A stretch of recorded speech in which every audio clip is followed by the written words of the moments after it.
Yo, what's up guys? RaijinCutman here. With the NDA expiring on the MediaTour and everyone uploading new information about Dark Knight, kinda wanna make a follow-up video about my initial thoughts as well as new thoughts, talk about the changes that have been given to Dark Knight. First off, I wanna give a shout out to Mr. Happy, Miss Tech, Larazor, Drak Game Scene, and Xenosis Vex, as I pretty much couldn't make this video without their analysis and their thoughts. So let's get into it. First thing first, what's gone? Well, spinning and power slash are gone, no longer needed since they were used to generate aggro. Blood price is gone, considering that they nerfed the shit out of it when it came out in Stormblood. I'm not surprised that it's gone now. Dark Passenger, thank God, hallelujah, I hated that move. And Soul Survivor, rest in peace my good friend. I used you well. So let's talk about what's changed. First off, Dark Side. Dark Side now no longer halts mana regeneration, but it still gives the increase in damage. It is now a buff that will require upkeep, sort of like Straighter Shot, Priest Lightning, those kind of abilities.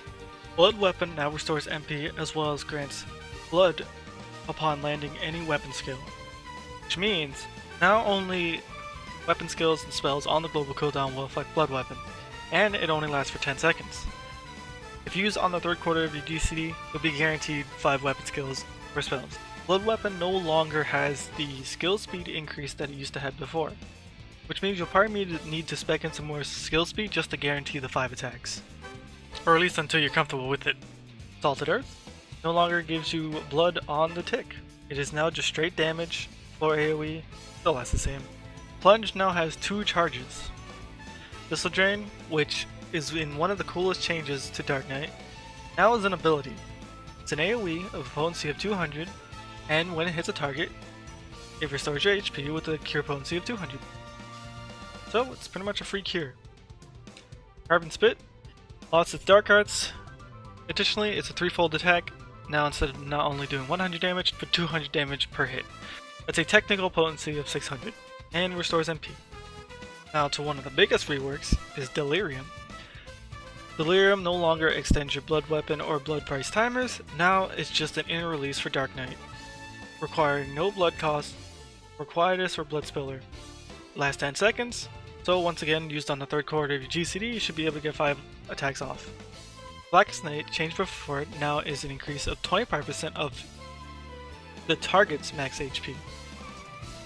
So if it's yourself, it's 25% of your HP. If it's the warrior, it's 25% of them. If it's any other party member, it's their 25%. No longer is it just 20% of your HP or 10% of your HP to another target. When the barrier is broken, it now grants Dark Arts. What Dark Arts is now is that one of the new abilities will cost no mana. And with that, let's get into the new abilities. First off, at level 30 we gain access to our ability that gets us Dark Side. Blood of Darkness. It's a straight line AoE, and when used, it grants us the Dark Side effect. Up next is Edge of Darkness. It's a single target version of Flood of Darkness. Same thing, grants us access to Dark Side. If Blackest Night is broken at any time, it'll give us a free charge to use Flood of Darkness or Edge of Darkness with no MP cost. Later on down the levels, Flood of Darkness, Edge of Darkness will be upgraded to Flood of Shadows and Edge of Shadows. Up next is Stalwart Soul. It's pretty much the combo to Unleashed. Use Unleashed and then use Stalwart Soul. The good thing about Stalwart Soul is that it gives you back MP so you can continue using other abilities. Dark Missionary is an AoE magic resistance increase. That was that big Blackest Night ability you saw in the trailer.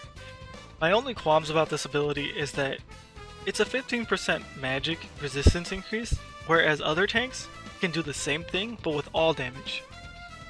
If it really is just going to be for magic damage, I believe the resistance increase should be higher. 20%, 25%. It shouldn't just be 15, whereas the other tanks can do it better. With that, let's get into the star of the show, Living Shadow.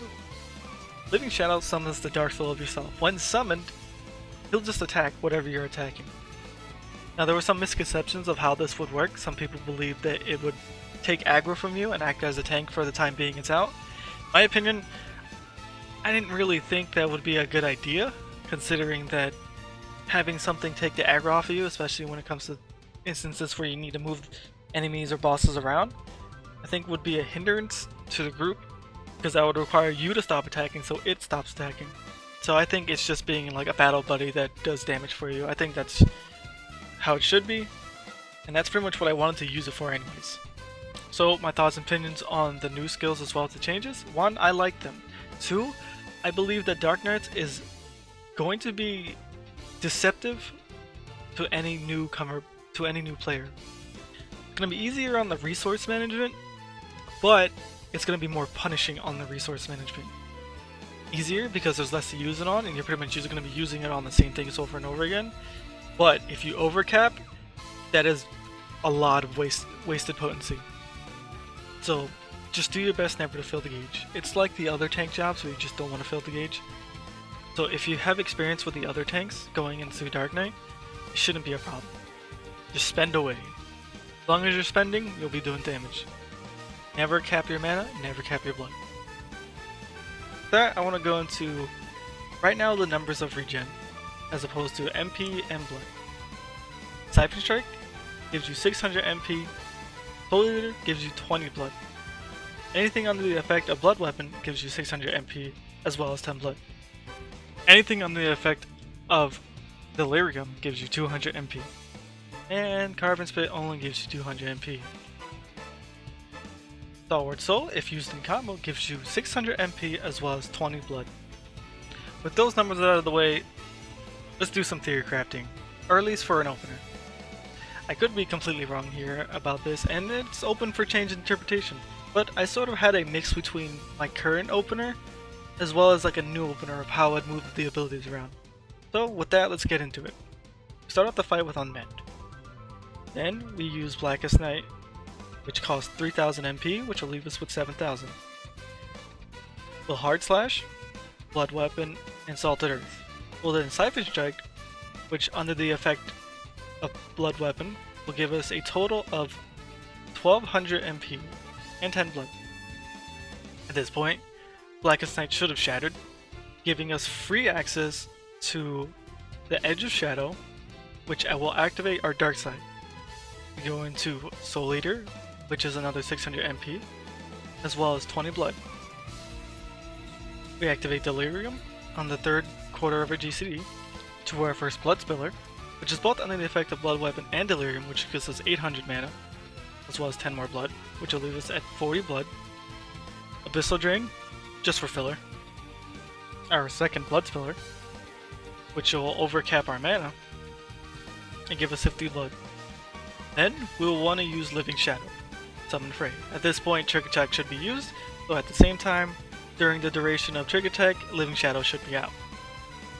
Our third Blood Spiller will go out, still overcapping our mana, giving us 10 blood. Then, we want to use another Edge of Shadow.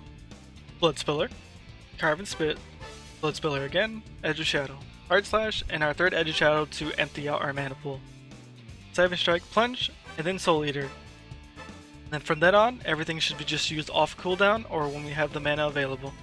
It's a rather simple opener. It's gonna be open to change interpretation. It's most likely not gonna be this, but if I wanted to theorycraft one, I'd say this. I'd just say we're starting Delirium early might be a downside, though going into another combo and then activating Living Shadow after a second Soul Eater combo might be a bit too long. So this is kind of where I want to have it. As per rotation, it's pretty much after you use your opener, everything else is used on cooldown. There's nothing too special to save anything for, though I would recommend that when you are near Living Shadow to save your blood for when this comes up. That way you can use this ability on cooldown. Pretty much the only ability that requires a cost to maintain the cooldown, so that's the only thing you're going to be holding out for. There's nothing really to hold your mana for, because you only have 3 abilities to spend it on, which each of them, as long as used properly, is free potency. With all that said, I would like to give my final thoughts on Dark Knight itself. 1, even though there are changes, I feel like the initial soul of Dark Knight is exactly the same. Take out buffs here, put in buffs there. Take out abilities here, put in abilities there. You're not doing anything different. It's not this big rework that Dark Knight's getting that'll make the job play completely different. It's still the same, just with added flair. The fact that everyone is independent on their resource generation now means that everyone, in a sense, is part Dark Knight. I guess if we're going to the Shadowbringers to become the Warrior of Darkness, we're all going to be selfish. I am really excited to start playing Dark Knight in the next expansion. I want to open up the comment section for discussion as well as your thoughts and opinions on my information given. Whether you agree or disagree, I would like for you to comment below. Feel free to subscribe if you want more Dark Knight content going into the future, as when the expansion comes out I will be making follow-up videos as well as a proper opener and rotation guide for Dark Knight. In the meantime, I'll always be streaming weekdays, Monday through Friday, occasional weekends from 5 PM to 10 PM. Feel free to drop on by, say hi. I'm always playing Dark Knight or any other job wherever I feel like, as well as doing some Savage content if you're interested in high-end raiding. I appreciate you dropping by to watch my video, thank you very much, and with that, I'll see you in the next one.